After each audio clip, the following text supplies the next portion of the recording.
ती सोमिनी नावाची ब्राह्मणी होती ना, ती दुराचारी माणसाच्या संगतीमध्ये गेले, तिचं पतन झालं आणि पतन झाल्यानंतर किती पतन व्हावं, एका भिल्लाच्या संगतीमध्ये गेले, वनामध्ये राहायला लागली आणि वनामध्ये राहत असताना त्या भिल्लाबरोबर ती मदिरापान करायला लागली. ब्राह्मण कुळामध्ये जन्माला आलेली संगती किती वाईट असते विचार करा. भिल्ला बरोबर राहून ती दारू प्यायला लागली, मदिरापान करायला लागली आणि एक दिवस तो भिल्ल वनामध्ये गेलेला होता. हिला भूक लागलेली होती. दारूच्या नशेमध्ये तिने विचार केला काहीतरी खायला पाहिजे. हातामध्ये तलवार घेतली आणि मेंढराच्या कळपामध्ये घुसली. मेंढराच्या कळपामध्ये घुसल्यानंतर तिने पाहिलं धुंद झालेली होती. मेंढरू समजून एका गाईच्या वासरालाच कापलं. वासराला कापल्यानंतर तिच्या मुखातून शब्द निघाले, शिव शिव शिव शिव. एखाद्या टायमाला एखादी चुकून आपल्याकडून एखादी घटना घडली तर आपण शिव शिव म्हणतो. चुकलं. आणि तिनं जे करायचं तेच केलं. ती असणारी सोमिनी नावाची ब्राह्मणी ती मरण पावल्यानंतर ती चांडाळ योनीला गेली. लक्षपूर्वक आहे का. आणि चांडाळाच्या योनीला गेल्यानंतर देवाने तिला एवढं कुरूप बनवून टाकलं. माणसं तिच्याकडे पाहिल्यानंतर जमिनीवर थुंकायची. का माहिती का, पूर्वजन्मामध्ये एवढं सौंदर्य दिलं होतं, त्या सौंदर्याचा दुरुपयोग केला. देवाने या जन्मामध्ये तिला कुरूप बनवून टाकलं, वाईट बनवून टाकलं. आणि मग तीच असणारी चांडाळी ज्या वेळेला आपल्या कुटुंबामध्ये राहते, तिच्याबरोबर कोणी लग्न केलं नाही, तीच असणारी चांडाळी वयोवृद्ध झाली, हातामध्ये काठी आली. अहो, तिला कोणी जवळ उभा करत नव्हतं, आंधळी झाली. आंधळी असणारी ती चांडाळी होती ना, ती एक दिवस आपल्या काही संबंधी लोकांबरोबर गोकर्णेश्वराला आली. लक्षपूर्वक आहे का. आणि गोकर्णेश्वराला आल्यानंतर ती असणारी चांडाळी गोकर्णेश्वराच्या महादेवाला आली आणि तिथे तिला भुकेचा डोंब उठलेला होता. भूक लागलेली होती.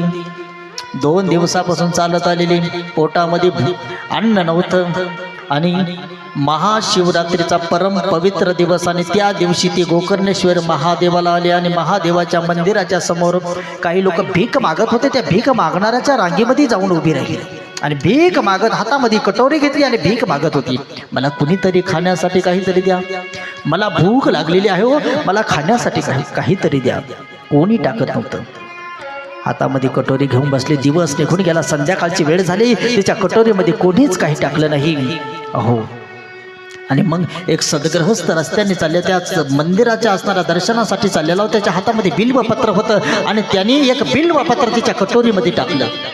तिला वाटलं काहीतरी खाण्यासाठी कोणीतरी काहीतरी टाकलं असावं आणि म्हणून हात घातला. हात घातल्या तिनं पाहिलं, अरे काहीतरी झाडाचं पान आहे. राग आला तिला आणि रागाच्या भरामध्ये ती पान उचललं आणि फेकून दिलं. ते भगवान शंकराच्या पिंडीवर पडलं.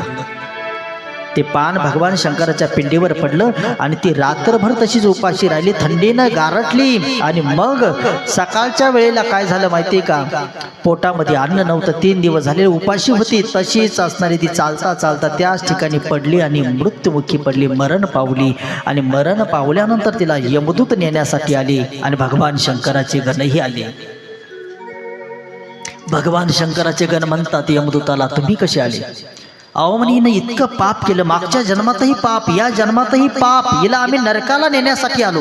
भगवान शंकराचे गण म्हणायला लागले, तुम्हाला काही वाटत नाही का, अरे ही तीर्थामध्ये मरण पावली, गोकर्णेश्वराला मरण पावली आणि तुम्ही हिला नेण्यासाठी आले, कसं शक्य आहे. नाही, ही शिव लोकाला जाणार आहे. महाराज, अहो हिनं खूप पाप केलेलं आहे. काय सांगायचं, पापाचा इतिहास वाणीच्या द्वारे वर्णन होणार नाही, एवढं पाप हिनं केलेलं आहे. आणि मग त्यावेळेला भगवान शंकराच्या गणाने एकच प्रश्न केला यमदूताला, सांगा हिनं पाप केलेला आहे का. आणि हो, पाप केलेला आहे. मग पापी माणूस कधी तीर्थामध्ये येऊ शकतो का. पापी माणूस तीर्थामध्ये येऊ शकतच नाही. पुण्य असलं तरच माणूस तीर्थामध्ये येतो.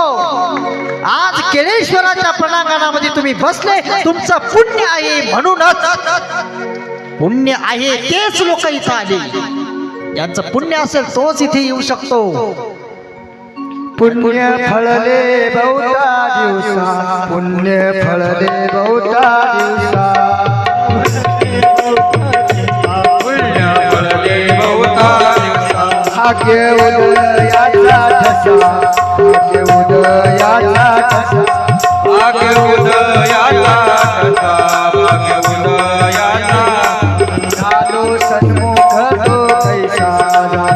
सन्मुख तो कैसा सन्मुख तो कैसा झालो सन्मुख तो कैसा चरण पावलो संत चरण पावलो चरण पावलो चरण पावलो आज फिटले माझे कोडी बहुता जन्माचे साकडे हरी कोंदाटले पुढे परत बसावरे आजे पिटले माझे पुढे बहुत जन्माचे चाकडे कोण लाटले पुढे परत रमजावरे